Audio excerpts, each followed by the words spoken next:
আসসালামু আলাইকুম। প্রিয় দর্শক, আপনাদের কি মনে আছে কিনা জানি না, আবার মনে করিয়ে দিচ্ছি। কয়েক মাস আগে এখনকার যিনি তথ্য উপদেষ্টা, তখন তিনি উপদেষ্টা ছিলেন না, বাট প্রধান উপদেষ্টার বিশেষ সহকারী ছিলেন, উপদেষ্টার পদমর্যাদায়। তিনি একটা কথা বলেছিলেন যে এই দেশটাকে তারা যেখানে নিয়ে যেতে চান, তাদের যে লক্ষ্যে নিয়ে যেতে চান, তার জন্য একটা গৃহযুদ্ধ আবশ্যক। এতদিন পরে এসে তার সেই কথার অর্থ যেন আমরা টের পেতে শুরু করেছি।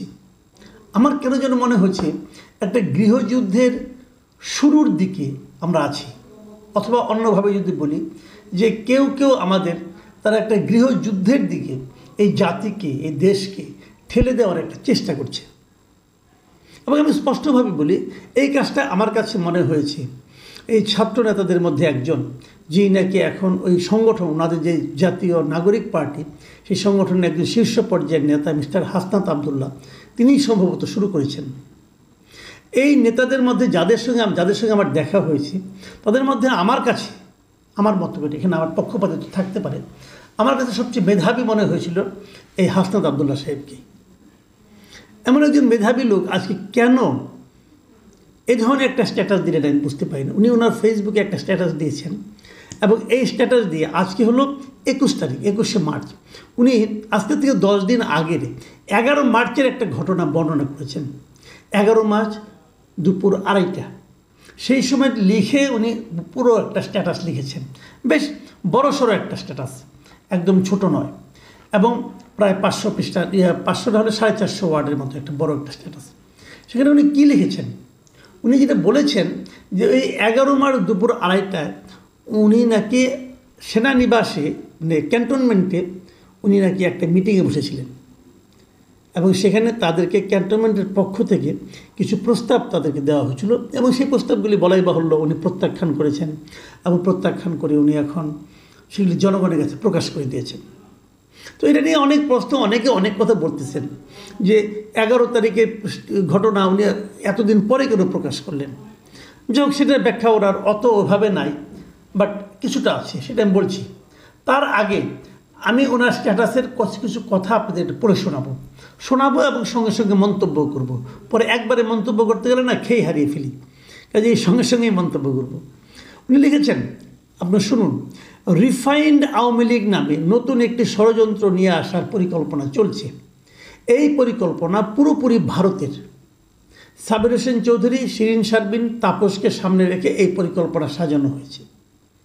মানে মূল বক্তব্য হলো রিফাইন্ড আওয়ামী লীগ, মানে যে সমস্ত আওয়ামী লীগের নেতাদের বিরুদ্ধে দুর্নীতি, অপরাধ, অপকর্মের অভিযোগ ছিল, তাদেরকে বাদ দিয়ে একটা নতুন আওয়ামী লীগ করা হবে, রিফাইন্ড। এবং সেখানে শীর্ষস্থানীকে থাকবে সাবির হোসেন চৌধুরী, শিরিন শারমিন এবং তাপস। এই যে তাপসকে আমি আমার মন্তব্যটা করছি, তাপসকে যদি আপনি আনেন আওয়ামী লীগের মাথায়, সে রিফাইন্ড হলো কী করে? একই জিনিস হলো। আওয়ামী লীগের মানে সবচেয়ে দুর্নীতির অভিযোগ যে সমস্ত আওয়ামী লীগের লিডারদের মধ্যে ছিল, তার মধ্যে তাপস হলো শীর্ষস্থানীয় একজন। তাকে দুর্নীতিতে হারাতে পারবে এমন লোক মনে হয় খুব কমই ছিল। আমি জানি না, কেউ পারলে পারতেও পারে, কিন্তু আওয়ামী লীগের লিডারদের মধ্যে তার চেয়ে বেশি দুর্বিনীত, তার চেয়ে বেশি বেপরোয়া, তার চেয়ে বেশি করাপ্ট, এবং তার চেয়ে বেশি আপনি কী বলবেন, এটা অসভ্য দ্বিতীয় আর কোনো নেতা ছিল কিনা আমার সন্দেহ আছে। সেটা মানুষই মনে করতো না। এই লোক বলেছিল, একজন সেই চিফ জাস্টিসকে নাকি নামিয়ে দিয়েছিল, এই লোক বলেছিল। আর তাকে মাথায় আনলে রিফাইন্ড আওয়ামী লীগ হয় কীভাবে ভাই?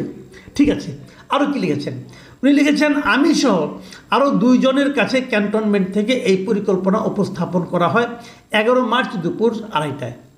এই 2 জনকে আমি জানার খুব আগ্রহ ছিল। আমি পুরো জিনিসটাই পড়লাম, আমি ওই 2 জন সম্পর্কে জানতে পারলাম না। আপনি যদি আপনার নাম প্রকাশ করতে পারলেন, তো ওই 2 জনের নাম প্রকাশ করলেন না কেন? এটা কিন্তু আমার একটা প্রশ্ন, আশা করি উনি জবাব দেবেন।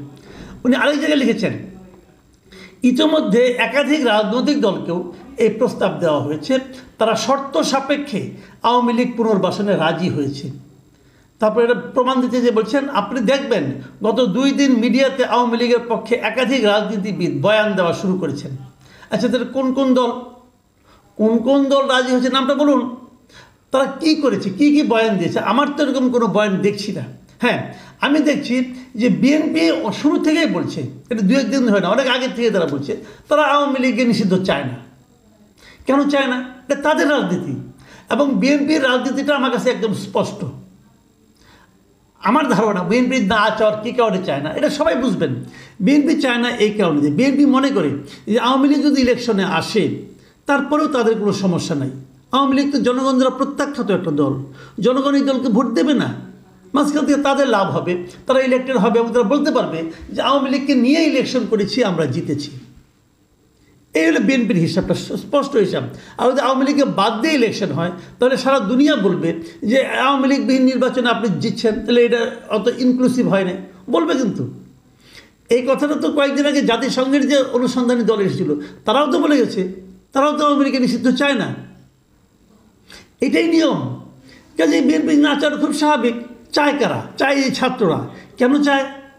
চায় এই কারণে আওয়ামী লীগ থাকলে তাদের অবস্থাতে আরও খারাপ হবে, এটা তাদের মাথায় ঘুরাই দিচ্ছে। মূল ঘটনা এখানেই। যাও, আমি এরপরে আসি। আরেক জায়গায় উনি লিখেছেন রিফাইন্ড আওয়ামী লীগ যাদের দিয়ে করা হবে, মানে তাদেরকে বলা হয়েছে, আমাদেরকে আরও বলা হয়, কি বলা হয়? রিফাইন্ড আওয়ামী লীগ যাদেরকে দিয়ে করা হবে তারা এপ্রিল মে থেকে শেখ পরিবারের অপরাধ স্বীকার করবে, হাসিনাকে অস্বীকার করবে এবং বঙ্গবন্ধুর আওয়ামী লীগ করবে এমন প্রতিশ্রুতি নিয়ে জনগণের সামনে হাজির হবে। এটা নাকি তাদেরকে আর্মির পক্ষ থেকে বলা হয়েছে। আচ্ছা, যদি এরকম বলা হয়ে থাকে অসুবিধাটা কি? তাহলে অসুবিধাটা কি? তাহলে তো আমার পক্ষে মনে হয় যাতে খারাপ কি? কারণ আওয়ামী লীগ পুরো দলটাই খারাপ। তাহলে কি হয়? তাহলে আওয়ামী লীগের যারা সমর্থক, যারা আওয়ামী লীগকে ভোট দেয় তারাও খারাপ। তো এই লোকগুলিকে আপনি কী করবেন? দেশ থেকে বের করে দেবেন? সবাইকে জেলে পড়বেন? পারবেন? ওই ক্ষমতা আপনার আছে? আওয়ামী লীগ খারাপ হয়নি। আওয়ামী লীগের গঠনতন্ত্র চেঞ্জ হয়েছে। আওয়ামী লীগের গঠনতন্ত্র দেখে বলেন তো এই গঠনতন্ত্রের কোন ধারায় আনা হয় খারাপ? বলতে পারবেন না। আওয়ামী লীগ একটা বড় দল, অনেক সমর্থক। এই দল যারা পরিচালনার দায়িত্বে ছিল গত কয়েক বছর তারা খারাপ করেছে। তারা এই দলের নাম নিয়ে তারা অপরাধ করেছে।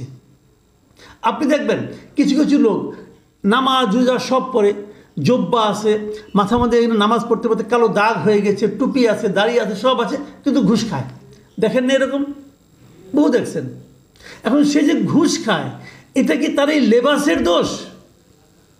সে যে ইসলামের কথা মুখে বলে এটা কি ইসলামের দোষ? নাকি ইসলামের নামে ওই লোকটা এই কাজটা করেছে? এটা ওই লোকটার ব্যক্তির দোষ। এর জন্য তার শাস্তি ইহকালেও আছে, পরকালেও আছে। তো যদি আওয়ামী লীগের নামে কেউ অপকর্ম করে থাকে তার জন্য ওই লোকটা দায়ী, আপনি আওয়ামী লীগকে দায়ী করতে পারেন না। এই জায়গাটাতে কিন্তু এই যে সূক্ষ্ম এটা পার্থক্যটা, এটা অনেকে বুঝতে চায় না। ভাই, আওয়ামী লীগের যত লোক করাপশন ছিল, আপনি হয়তো বলবেন যে এভাবে দেখলে তো আওয়ামী লীগের সমস্ত নেতাই চলে আসে। আসুক, সমস্ত নেতারই বিচার করেন। সেন্ট্রাল লিডার, জেলা পর্যায়ে লিডার, উপজেলা পর্যায়ে লিডার, এমপি যত ছিল সবার বিচার করেন, আমার কোনো আপত্তি নাই, ধরে ধরে বিচার করেন। কিন্তু যারা এই পদগুলিতে ছিল না, যারা আওয়ামী লীগকে ভোট দেয়, আওয়ামী লীগকে ভালোবাসে, তাদেরকে আপনি নিষিদ্ধ করবেন কোন বিবেচনায়, কোন দায়িত্বে, কোন হিসাবে, কোন যোগ্যতায়? পারেন না রে ভাই। আচ্ছা ঠিক আছে, আমরা আসেন আরেকটু পড়ি। তাদেরকে নাকি ওই আরবিদের পক্ষ থেকে বলা হয়েছে যে Awami League must come back. তো Awami League must come back সত্য কথা তো, এটা মিথ্যা বলে নেই তো। Awami League must come back. পৃথিবীর সব দলই একসময় ফিরে ফিরে আসবে না কেন? ওটা তার আদর্শের কথা। আদর্শ তো আমাদের কোনো খারাপ দেখি না।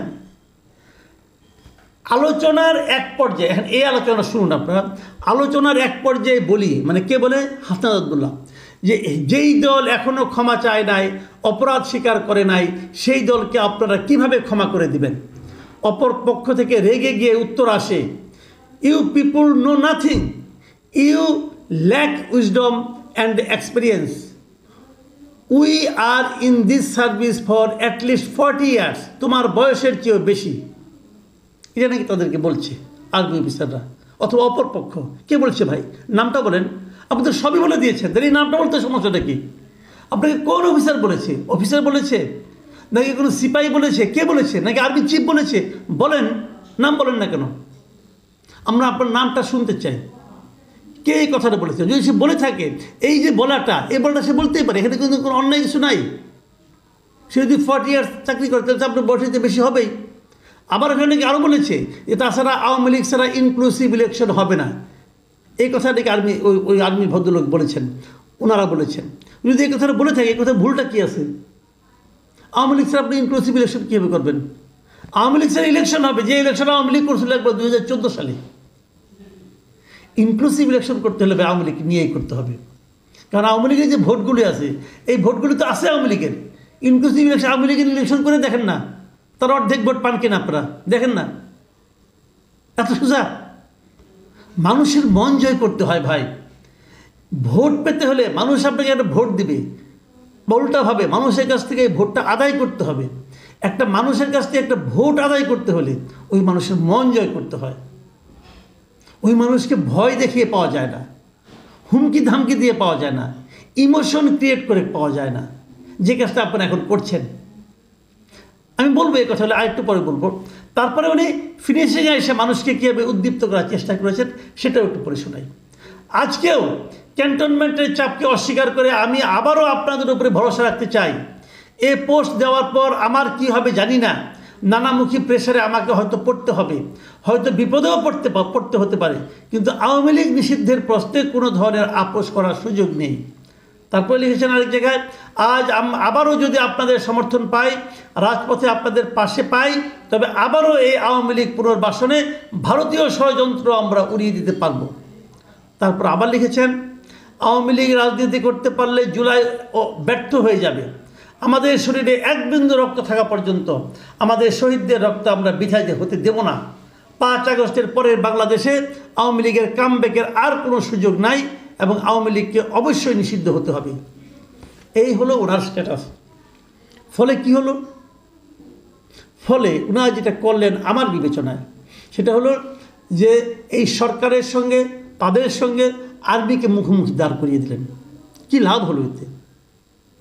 আপনি তো সেন্টিমেন্ট ক্রিয়েট করছেন, কিছু লোকের কাছ থেকে এক ধরনের সহানুভূতি পাচ্ছেন, পাবেন অল্প সময়, কোনো সন্দেহ নেই, কিন্তু এই সহানুভূতি খুব শিগগিরই কেটে যাবে। এবং আপনি ব্যক্তিগতভাবে আমার ক্ষতি হলো এখানে যে আপনাকে আমি যেরকম ঠান্ডা মাথার নেতা মনে করতাম, আপনাকে আর সেরকম মনে করতে পারছি না। আপনাকে আমাকে একজন হঠকারী নেতৃত্ব মনে হচ্ছে। এই কথাগুলি বলার মাধ্যমে আপনি আপনার হঠকারী আচরণ করছেন। আপনি খোলামেলা বলছেন, তো আমার কোনো আপত্তি নেই, আমি নিজেও খোলামেলা বলি, খোলামেলা বলতে পছন্দ করি, কিন্তু আপনি তো খোলামেলা বলেননি। আপনি কোথাও বলেননি আপনার সঙ্গে কী আলোচনা করেছে, তার নামটা কি বলেননি। আপনি আর্মিদেরকে খেপিয়ে দিয়েছেন, কিন্তু তার নামটা বলেননি। কেন বলেননি? তাহলে কি কোনো নাম নাই নাকি আপনার সঙ্গে সময় তালা ভয়ই নাই? আমার তো সমূহ সম্ভাবনা আপনি ওখানে গিয়েছিলেন অন্য কোনো কাজে, হয়তো বেরিয়ে এসে আপনি এগুলি বানিয়ে বানিয়ে বলছেন। যদি এমন হয়, হতেই পারে, বুঝতে হবে। 11 তারিখে ঘটনা, গল্প বানাতে 10 দিন লাগলো কেন? তখন বললেন না কেন? দিন তো 10 দিন চলে গেছে। নাকি কারোর সঙ্গে আলাপ করেছেন, নাকি কেউ আপনাকে পরামর্শ দিয়েছে? আমরা কিছু নাম শুনি, যা নাকি আপনাদেরকে চালায়, যা নাকি দেশটাকে চালানোর কথা চিন্তা করে। ফরহাদ মাঝহার, ছোটন সাহেব, শুনি নামগুলো, খলিল সাহেব, নামগুলি শুনি। আর আরেকজন তো আছে আপনাদের ব্রাহ্মণ পীর, তাদের নাম শুনি। তাদের দ্বারা পরিচিত হয়ে করছেন। তাদের প্রত্যেকেরই স্বভাব আছে মানুষকে উত্তেজিত করা। আমার মনে হয় এটা কোনো সুস্থ রাজনীতির পরিচয় হচ্ছে না। দেশকে অস্থিতিশীল করার এর চেয়ে বড় পদক্ষেপ আমি গত কয়েক মাসে আর দেখিনি। প্রিয় দর্শক, এটা নিয়ে আরও আলোচনা হবে। আমি মনে করি আলোচনা মাত্র শুরু হলো। আমি আরও কয়েকটা দিক আলোচনা করব হয়তো আগামী 2-1 দিনে।